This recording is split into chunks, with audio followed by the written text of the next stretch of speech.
One evening, while the sky burned golden orange, Kiro heard a deep, echoing growl. At first, he thought it was thunder, but then the ground began to shake.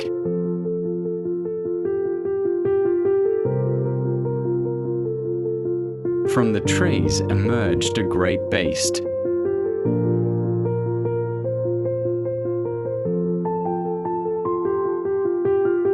It was unlike anything he had ever seen, massive like a lion, with flowing fur streaked in silver and gold, and eyes that glowed like ancient fire. This was no ordinary creature. It was a guardian of the valley, feared by all who had ever heard of it.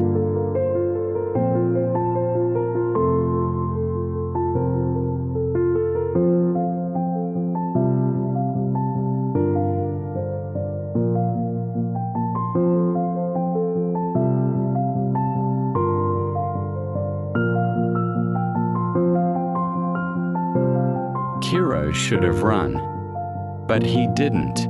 Instead, he stood still, his small hands trembling, and whispered, "I'm not here to hurt you." The beast stepped closer. Its breath was warm, its presence overwhelming. For a long moment, they simply looked at each other, boy and creature, both alone in their own way.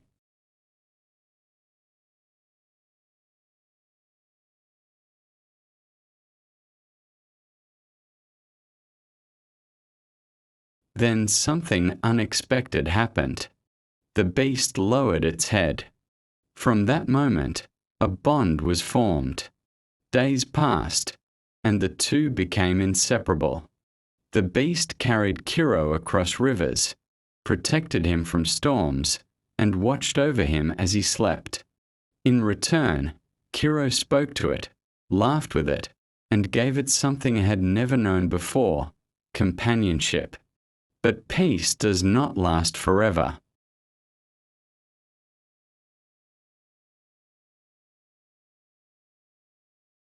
A shadow moved through the trees, a second beast.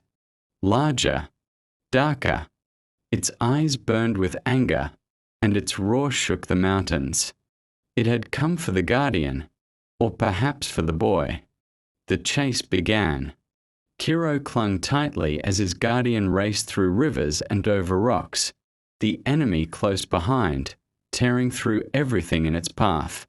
Water splashed, stone shattered, and the sky seemed to darken with fear. "Don't stop!" Kiro cried, his voice shaking. But suddenly, the guardian stopped. It turned to face the darkness. Kiro slid down, his heart pounding. "No, please." The two beasts stood facing each other, one glowing with quiet strength, the other raging with fury. For a moment, time stood still. Then, the dark beast let out one final roar and slowly backed away. It disappeared into the forest, as if it had only come to test them.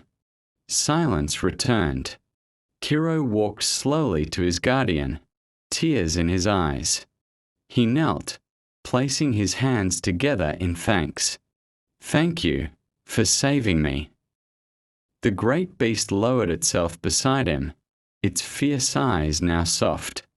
It nudged him gently, like a friend, like family. From that day on, Kiro was never alone again. And in the hidden valley, stories began to spread, not of a terrifying beast, but of a boy and a guardian who found each other when they needed it most.